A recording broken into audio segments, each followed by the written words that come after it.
Hai guys, Assalamualaikum semua. What's up? Fokio is here. Ramai yang setiap kali aku live tanya, Yok bila video baru, bila education baru, ada ajar apa-apa lagi tak? Yok boleh ajar price action tak? Yok tak ada dah ke video education untuk forex yang baru? Jawapan dia ada. Cuma sekarang ni kat sini video ni aku nak explain. Sekarang studio aku tengah renovation. Tu yang pertama. Ni sebab ramai sangat setiap aku live, orang DM aku semua ramai, terlalu ramai yang memang boleh cakap beribu orang tanya. So kat sini aku buat video ni memang khas untuk korang semua. Studio aku tengah renovate. Studio aku belum siap. Tu yang pertama. Yang kedua, aku punya PC memang totally damage. Damage tu tak adalah hancur, dia rosak. Buat biasa-biasa pun tak ada, tak boleh buka. So itu dua faktor besar kenapa video tak ada. Tapi insyaAllah lepas bulan 3 akan ada video-video baru. Aku akan shoot. Maksudnya senang kata dalam 2026 ni aku akan ajar benda-benda yang aku tak ajar lagi. Tapi kena faham, ramai yang tanya, Yok ajar trendline lah apa semua benda. Benda-benda tu aku tak ajar bukan sebab apa? Sebab aku dah pernah ajar. Yang mana kenal aku, kau tahu aku bukannya buat YouTube sebab untuk nak buat duit ke apa. Aku dah ajar banyak benda. Contoh macam trendline. Yok trendline macam mana? Aku tak silap aku dah buat 2 video kot trendline. So takkanlah every year aku nak kena repeat video yang sama. Kau faham tak? Dia no point. Aku bukannya orang yang macam semata-mata nak banyakkan video, ajar benda yang sama sampai 10-20 kali. Kau cuba scroll tengok apa yang aku dah ajar tu, sangat-sangat faham. Ni trendline aku dah buat video. Trendline semua sama je, takkanlah setiap daripada 2026, 2027, 2028 trendline berbeza-beza. So ada benda yang aku dah ajar, aku tak kena ajar, melainkan kat dalam apa yang aku ajar tu kau dah baca kan. Oh yo, ni compression tapi saya tak faham dah.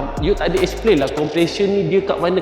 Kalau aku tengok okay video ni tak ada lah pasal compression detail ni, ada orang nak faham lah pasal kat video ni, okay baru aku akan buat apa itu compression dan cara pakai compression volume 2 contoh. So total kat sini aku nak bagi tahu, jangan risau pada yang bertanya, pada yang tunggu, pada yang setia. Terima kasih yang mana support aku daripada day one, daripada subscriber YouTube aku kosong sampailah ada sekarang dah 900, almost 1 million. Alhamdulillah atas support korang semua. Tapi aku janji satu benda, studio aku siap, PC aku dah baru, semua setup studio aku dah complete. Aku akan comeback dan aku akan ajar. Dia tak ada istilah comeback lah. Aku bukan rehat ke berhenti ke tak. Studio tak ada. PC rosak. Studio tengah renovate. Kau faham aku nak shoot macam mana? Jadi aku rasa tu je. Terima kasih yang mana support. Kita tunggulah, stay tune untuk video baru education. Tapi yang mana-mana yang tak tahu basic ke apa benda, kau pergi je kat playlist. Ada kolom belajar basic forex volume 2. Daripada siri 1 sampai ke siri berapa tu memang kau akan faham. Daripada A sampai Z aku dah ajar macam mana cara nak register account, nak buka account, apa itu candlestick, apa itu trendline, market structure, time frame, semua aku dah ajar. Jadi itu saja. Terima kasih sekali lagi yang mana support. Currently aku nak promote sikit. Siapa-siapa yang tak tahu, aku ada brand sendiri iaitu Dotted. Dotted ni adalah aku punya brand yang aku tubuhkan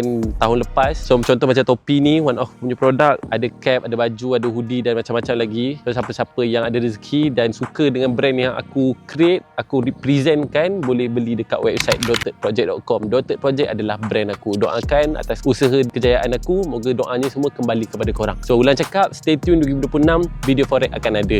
Jangan risau, sabar. Okey, jangan push. Last sekali, kita punya tagline, pergi ke kedai membeli candlestick. Good luck, all the best and Assalamualaikum.